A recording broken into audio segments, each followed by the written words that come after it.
Почти няма потребител в интернет, който да не е бил измамен. Поне веднъж. Скам има навсякъде. И ако са ви лъгали, останете до края на това видео, за да разберете измамите, които онлайн продавачите правят. Като човек, който се занимава с онлайн търговия от много време, рискувам да бъда нападнат от колегите с думите защо разказа всичко това, Цецо. Искам да знаете какви са измамите, които най-често се случват в интернет с образователна цел, разбира се, но преди това искам да ви поканя да ударите един палец нагоре, да ударите камбаната, за да подкрепите мен, канала и да помогнете на алгоритъма да показва моите видеа на максимално много хора. Благодаря ви за което.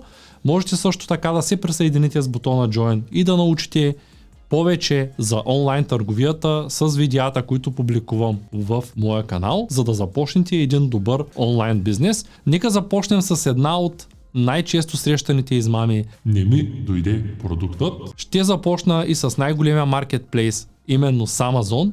Amazon доставя до България и тази измама работи и в България със сигурност, тъй като те имат политика за 100% доволни клиенти. 100% Customer Satisfaction. Това е политиката на Amazon. И когато някой от техните клиенти каже, че продукта му не е пристигнал, те просто му връщат парите. Това се казва A to Z claim и ние като търговци в Amazon постоянно страдаме от този проблем, защото голяма част от хората в чужбина се възползват и казват продукта не дойде. Ами защо не ги осъждат, Цецо? Защото никой не може да хване дали проблемът е в човека, който пакетира продуктите в склада, дали проблемът е в куриера или проблемът се намира в клиента. Тоест, изгубен продукт, води се изгубен продукт. Получавате празен кашон, получавате празен продукт, пишете на Amazon, те ви връщат парите, защото имат такава политика, а дали вие го крадете, дали куриера не ви го носи, дали този, който го пакетира, дали е станала някаква грешка, никой не може да докаже. Дори доколкото знам от куриери, които работят в Amazon, които са чували за подобни истории, дори Amazon не може да хване куриер, когато системно краде, защото куриера ги връща обратно в склада, като неразнесени, на следващия ден ги носи някой негов колега, а той вече е присвоил това, което е имало вътре в кутиите. Как разбират куриерите, че продуктите са скъпи? Имат политика да изпращат SMS на получателя и този код, който получава получателя, трябва да го даде на куриера, за да се получи пратката и по този начин куриерите много лесно виждат кой пакет е с скъпа стока и кой е с ефтина стока, защото политиката е от определена сума нагоре. Мисля, че за Англия беше 200 паунда. По този начин те крадат продукти, след което ги продават на Aftermarket. Именно поради тази причина от друга страна виждаме много ефтини продукти в eBay понякога. Това не са реплики, това са едни откраднати продукти от клиенти, от куриери. Става дума за огромно количество измами. Нека да продължим с втората част от измамите, която търговците често правят. Тук вече не е куриера, не е Amazon, а е търговеца. Търговеца, когато реши да се отказва от бизнеса, започва да слага дълъг период на изпращане на продуктите си и започва да изпраща масово празни кутии. Това много често се случва. Клиента получава празна кутия, месец след поръчката търговецът е взел пари и голямата верига Amazon, eBay, Etsy не може да намери търговеца и да го съди за няколко хиляди долара, тъй като е финансово неизгодно.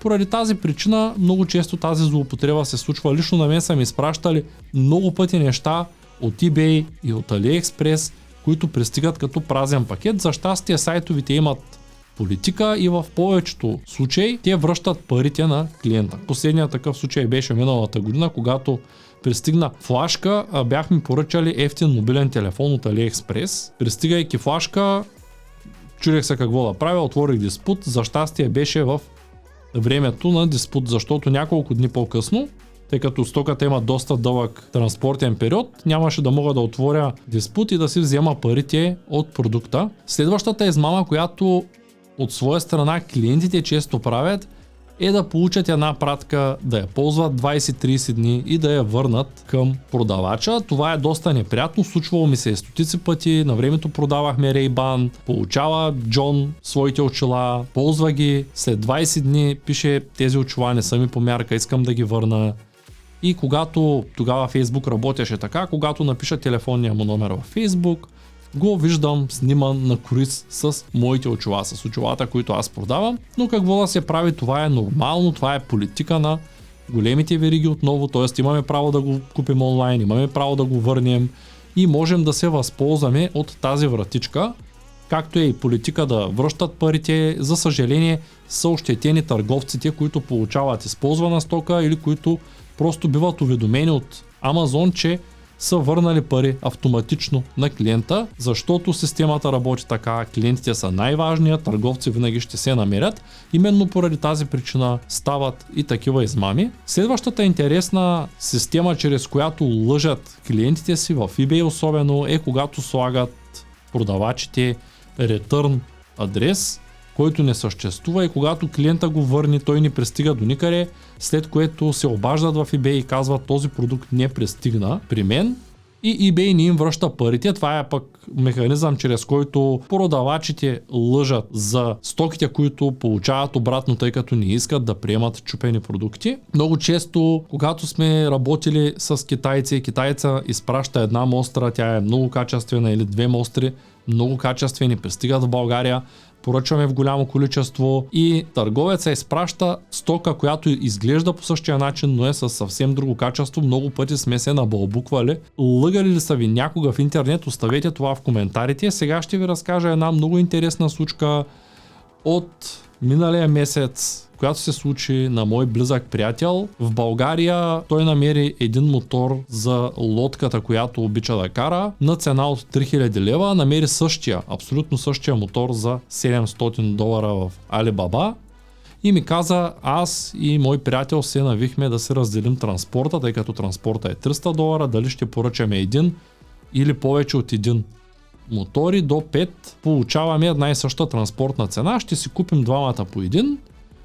И аз му казах съответно: намери начина, чрез който да изпратиш пари на Alibaba и те да държат парите до момента, в който не потвърдиш доставката, но тъй като те не можаха да намерят продавач, който да продава на тази добра цена и в същото време да има възможност да получат парите чрез агент, който да държи сумата до момента, в който я получат, хванаха един измамник от Alibaba, който им поиска да изпратят пари неговата сметка в Дубай. Изпратиха парите и вече от месец и половина виждат как има един тракинг номер, който е стигнал до митница в Дубай и оттам нататък не е продължил. Според мен това е чиста измама.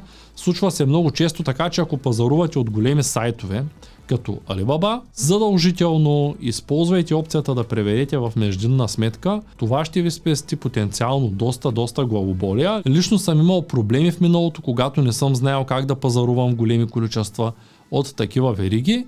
Следващата голяма измама, която много често се случва, е: вземат продукт, използват продукта, казват: получих грешен продукт, и връщат някакъв съвсем друг продукт в голямо количество. Това се е случвало много често. Преди години веригите не правяха проблеми и ако върнеш вместо флашка джойстик, те ти връщат парите от флашката. Но в момента всеки продукт се преглежда. Нито Walmart, нито Sam's Club, нито Amazon имат политика, чрез която да връщат този тип продукти. Amazon имат възможност да заменят един дефектен продукт по политика само един път. Така че много внимавайте, когато поръчвате стоки, когато продавате стоки. Разкажете ми в коментарите, били ли сте някога излъган? Случвало ли ви се да изпратите пари и да не ви изпратят стоката? Случвало ли ви се да изпратят стока, която няма нищо общо с снимката?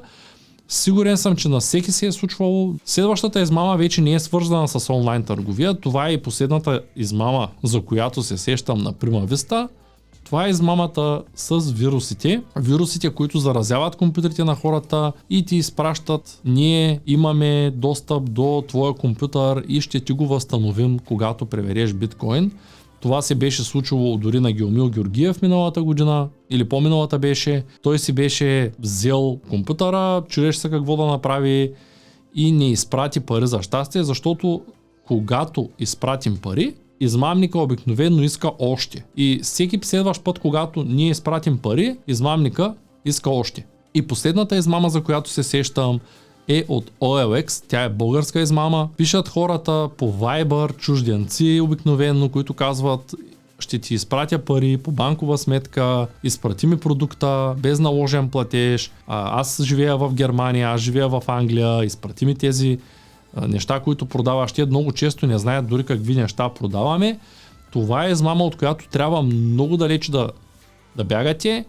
Внимавайте също така с фишинг сайтовите, замразявайте вашата дебитна карта, ако можете. Много често се случва, когато не е сигурен сайта да прибере нашите данни и след време да използва нашите данни.